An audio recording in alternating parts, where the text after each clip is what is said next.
Good morning बच्चों। आशा है आप सब अपने अपने घरों में स्वस्थ और सुरक्षित होंगे तथा अपने पेरेंट्स के साथ एक अच्छा टाइम स्पेंड कर रहे होंगे। पर अब समय है घर बैठे पढ़ाई करने का, तो इसी कड़ी में आइए आज हम हिंदी पढ़ते हैं। हिंदी पाठ 1, हम जब होंगे बड़े। यह एक कविता है और इस कविता के कविताकार हैं बाल स्वरूप राही। बाल स्वरूप राही हिंदी साहित्य के प्रसिद्ध कवि, शायर और गीतकार हैं, पर इन्होंने अपने नाम के अनुसार, अपने नाम के अनुरूप, इनका नाम है बाल स्वरूप, तो इन्होंने अपने नाम के अनुसार बाल गीत अधिक लिखे हैं। बाल गीत यानी आप जैसे छोटे छोटे बच्चों के लिए गीत। तो आइए आज इन्हीं के गीत संग्रह में से एक गीत हम जब होंगे बड़े, ये आज हम पढ़ेंगे। हम जब होंगे बड़े, इस कविता में कवि ने, बाल स्वरूप राही जी ने, बच्चों की भावना का वर्णन किया है कि बच्चे अपने देश के प्रति क्या सोचते हैं, वो अपने देश को कैसा देखते हैं, क्या वो अपने देश से संतुष्ट हैं या फिर वो इसमें परिवर्तन चाहते हैं, और अगर वो परिवर्तन चाहते हैं तो वो ये कब चाहते हैं।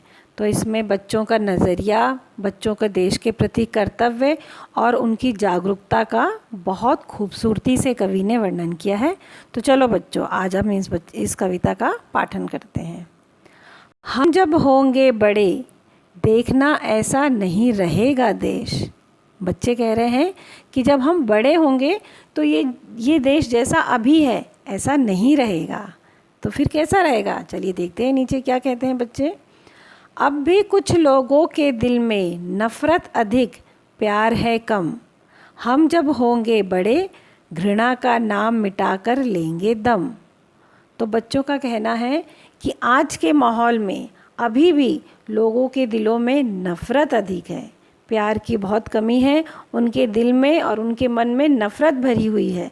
तो जब हम बड़े होंगे तो ये नफ़रत मिटा देंगे, इस नफ़रत की जगह उनके दिल में प्यार और प्यार ही भर देंगे, ऐसा बच्चों का मानना है इस कविता में। आगे देखते हैं। हिंसा के विस्मय प्रवाह में कब तक और बहेगा देश। विस्मय, विस्मय मतलब जहरीला, प्रवाह यानी धारा, एक ऐसी जहरीली धारा जहाँ एक व्यक्ति दूसरे व्यक्ति को मारने के लिए आतुर है। तो बच्चों का ये कहना है कि इस जहरीले प्रवाह में ये देश और कब तक बहेगा, इस धारा के अनुसार कब तक देश बहता ही जाएगा। भ्रष्टाचार जमाखोरी की आदत बड़ी पुरानी है। बरसों से करप्शन चला आया है और चला आता रहा है, पहले भी था और अभी भी कायम है। तो ये बहुत पुरानी बात है जो अभी भी कायम है। ये कुरीतियाँ मिटा हमें तो नई चेतना लानी है। ये कुरीतियाँ यानी गलत रीति रिवाज जो देश को हमेशा पीछे की ओर लेके जाते हैं, तो ये कुरीतियाँ हमें मिटानी है। ये मिटा के हम एक नई चेतना का संचार करेंगे अपने देश में। एक घरौंदे जैसा आखिर कितना और ढहेगा देश। एक घरौंदा, जैसे छोटे छोटे घर बिखर जाते हैं छोटी सी आंधी तूफान में, तो इस तरीके से हमारा देश और कब तक ऐसा बहता जाएगा, कब तक ऐसा बिखरता जाएगा, ऐसा बच्चों का मानना है। और वो पूछ रहे हैं कि आखिर कब तक इस देश में ऐसा चलेगा। वो थोड़ा नाराज़गी जाहिर करना चाहते हैं कि इतना भ्रष्टाचार और इतनी गलत कुरीतियाँ हमारे समाज में फैली हुई है जिसकी वजह से देश बार बार बिखर जाता है। तो ऐसा आखिर कब तक चलेगा। आगे देखें बच्चे क्या सोचते हैं इस कविता में। इसकी बागडोर हाथों में जरा हमारे आने दो। बच्चे कह रहे हैं कि इस देश की जिम्मेदारी, एक बार तो इस देश की जिम्मेदारी हमारे हाथों में आने दो, थोड़ा सा बस पाँव हमारा जीवन में टिक जाने दो। हम इस लायक बन जाएं, हम इस मुकाम में पहुंच जाएं कि इस देश की जिम्मेदारी बहुत अच्छे से निभा सकें। तो वो इस लायक बस केवल हमको बन जाने दो। फिर देखें बच्चे आगे क्या कहते हैं। हम खाते हैं शपथ, दुर्दशा कोई नहीं सहेगा देश।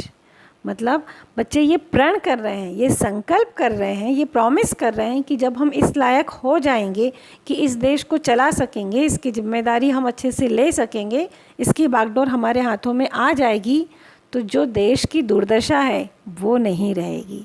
तब देश में कुछ भी गलत नहीं रहेगा और ना ही हम होने देंगे।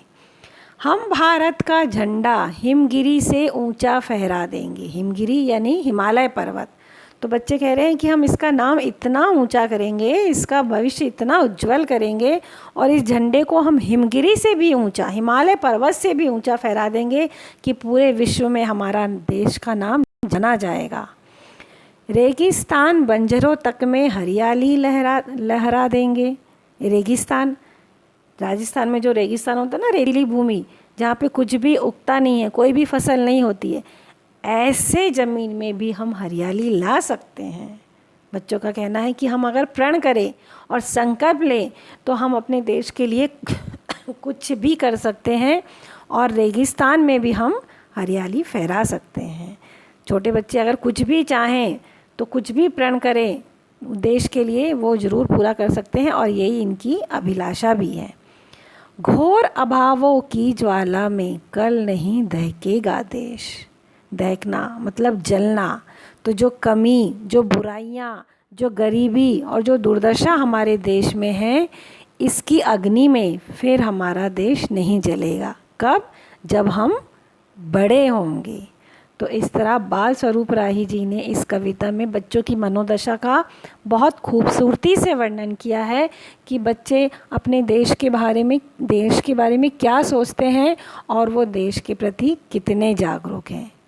इस कविता का मूल भाव एक ये भी है कि कोई भी देश तभी मजबूत हो सकता है जब उसमें रहने वाला प्रत्येक प्राणी, चाहे वो बच्चा ही क्यों ना हो, उस देश को प्यार करे।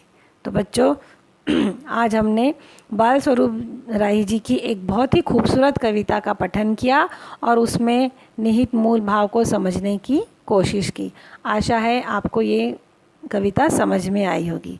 तो आइए अब हम इसमें निर्मित हार्ड वर्ड्स यानी कि कठिन शब्दों का उच्चारण करेंगे और उनके अर्थों को समझेंगे। इसमें आया है विस्मय। विस्मय यानी जहरीला। कुरीतियाँ, नंबर 2 कुरीतियाँ, बुरी रीतियाँ। जो बुरी रीति रिवाज है जो देश को पिछड़ेपन की ओर ले जाती है, वे कुरीतियाँ कहलाती हैं। बागडोर, लगाम, किसी भी चीज़ की जिम्मेदारी, लगाम। दुर्दशा, अधोगति। प्रवाह, तेज धारा, जो तेज धारा बहती है उसे कहते हैं प्रवाह। घरौंदे, छोटे छोटे घर। पाँव, पैर। और आखिरी है ज्वाला यानी आग। तो बच्चों, हमने ये बहुत ही खूबसूरत कविता का पठन किया आज। और आज आप भी ये प्रण करिए कि आप अपने देश के प्रति अपने कर्तव्यों का पालन करेंगे और देश प्रेम की भावना का प्रचार और प्रसार करेंगे। तो बच्चों, अब आज हमने इसका कविता का पाठन किया। अगली कड़ी में हम इसके अभ्यास कार्य को सॉल्व करेंगे। Okay, thank you.